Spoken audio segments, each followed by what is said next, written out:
Everyone, तो कैसे हैं आप सब? होप सो बहुत अच्छे होंगे। तो गाइस, आज के इस वीडियो के अंदर हम बात करने वाले हैं फर्स्ट सेमेस्टर पॉलिटिकल साइंस के इंपॉर्टेंट क्वेश्चंस के बारे में। यानी कि ऐसे क्वेश्चन जो कि आपके एग्जाम पॉइंट ऑफ व्यू से बहुत इंपॉर्टेंट है और बार बार आपके एग्जाम के अंदर रिपीट होते हैं। तो चलिए बिना टाइम वेस्ट किए शुरू करते हैं वीडियो को। तो सबसे पहले बात करेंगे 16 मार्क वाले क्वेश्चंस की एंड देन हम बात करेंगे 2 मार्क वाले क्वेश्चंस की। तो फर्स्ट क्वेश्चन हमारे पास आता है, सत्ता का अर्थ बताइए, इसके विभिन्न स्वरूपों का वर्णन कीजिए, सत्ता और शक्ति के मध्य अंतर बताइए। अब ये जो क्वेश्चन है ना, ये बहुत इंपॉर्टेंट है, इसीलिए ये मैंने फर्स्ट में आपके लिए डाला है। तो सत्ता वाला जो टॉपिक है, सत्ता और शक्ति वाला टॉपिक, इसको स्किप मत करना, चाहे तुम सब कुछ स्किप कर देना। इस वाले टॉपिक को स्किप मत करना। क्यों नहीं करना? क्योंकि ये बार बार जो है आपके एग्जाम्स के अंदर पूछा जाता है। 16 मार्क का क्वेश्चन जो है इस टॉपिक से बनता है और पिछले ही साल अभी बना है, ठीक है, और पहले भी जो है ये बनता आ रहा है। तो इस वाले टॉपिक को स्किप मत करना। अब ये क्वेश्चन किसी और तरीके से भी आपसे पूछा जा सकता है। आपसे पूछ लिया जाए कि शक्ति को परिभाषित कीजिए। भाई, सत्ता और शक्ति को जो है आपको परिभाषित करना है। दोनों को जो है अच्छे से करके जाना, शक्ति क्या होती है, सत्ता क्या होती है, अच्छे से करके जाना। इन दोनों के बीच में डिफरेंस क्या होता है, अंतर क्या होता है, वो समझ के जाना। आपसे पूछ लिया जाए कि शक्ति को परिभाषित कीजिए और शक्ति और सत्ता में क्या संबंध है वो स्पष्ट कीजिए, तो ये क्वेश्चन भी बन सकता है। तो क्वेश्चन जो है घुमा फिरा के बनेगा।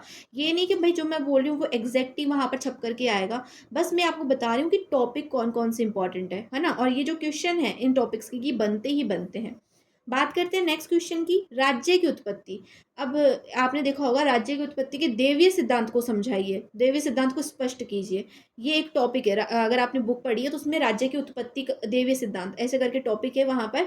तो ये जो टॉपिक है ना, ये बहुत इंपॉर्टेंट है, इससे जो है क्वेश्चन बनते हैं। जैसे कि पिछले साल जो है क्वेश्चन बना था, राज्य की उत्पत्ति से संबंधित सिद्धांतों की व्याख्या कीजिए। इससे पहले भी बना हुआ है और ये बनता ही रहेगा, ठीक है। तो ये वाला जो टॉपिक है इसको भी करके जाना।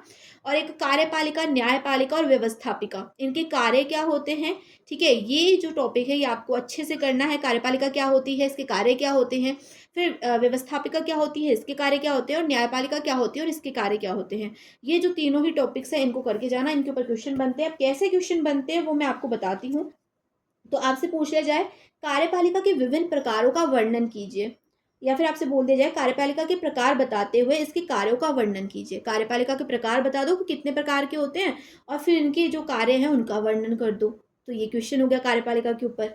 न्यायपालिका के ऊपर, न्यायपालिका के कार्यों की विवेचना कीजिए, इसकी स्वतंत्रता क्यों आवश्यक है। न्यायपालिका को स्वतंत्र होना क्यों आवश्यक है। किसी भी देश के अंदर जो जुडिशरी सिस्टम होता है वो जो है इंडिपेंडेंट क्यों होना चाहिए, उसको जो है सारी स्वतंत्रता क्यों देनी चाहिए, ये आपको यहाँ पे बताना है।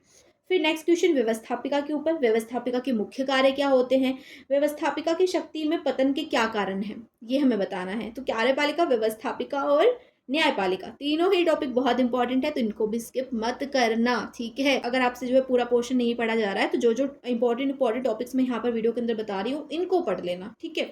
अब एक बहुत अच्छा क्वेश्चन है कि संविधानवाद और संविधान में क्या अंतर है, ये हमें बताइए।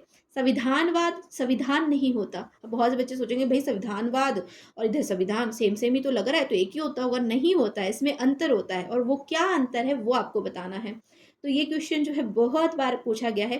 3-4 साल पहले भी जो है ये क्वेश्चन पूछा गया था एग्जाम के अंदर, और अब भी पूछा जा सकता है क्योंकि क्वेश्चन जो है रिपीट होते रहते हैं, रिपीट टेलीकास्ट पे जो है पेपर बनते हैं, ठीक है। तो ये क्वेश्चन फिर से बन सकता है। अब बात करते हैं 2 मार्क वाले क्वेश्चन की। तो फर्स्ट क्वेश्चन, कार्यपालिका की शक्तियों के बारे में बताइए, कार्यपालिका के पास क्या क्या शक्तियां होती हैं। न्यायपालिका को जो है आप परिभाषित कीजिए, न्यायपालिका क्या होती है, इसका कार्य क्या होता है वो आपको बताना है। फिर व्यवहारवाद को परिभाषित कीजिए, व्यवहारवाद क्या होता है वो आपको परिभाषित करना है। उदारवाद क्या होता है इसको परिभाषित कीजिए।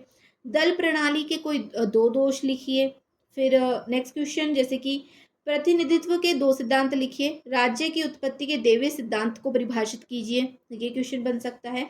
सत्ता क्या होती है, शक्ति क्या होती है, ये 2 मार्क में भी आ सकते हैं क्वेश्चन। ऐसा जरूरी नहीं है कि भाई आपको जो है 16 मार्क का क्वेश्चन ही देखने को मिलेगा, 2 मार्क में भी ये क्वेश्चन आ सकते हैं, ठीक है।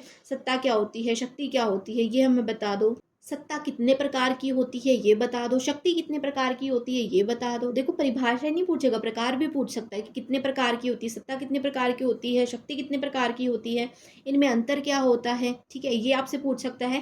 तो ये कुछ क्वेश्चन थे जो कि आपके एग्जाम पॉइंट ऑफ व्यू से बहुत इंपॉर्टेंट थे, एग्जाम्स के अंदर बार बार रिपीट भी होते हैं और इन टॉपिक्स के ऊपर ज़्यादा क्वेश्चंस भी बनते हैं। तो होप सो आपको ये वीडियो अच्छी लगी होगी।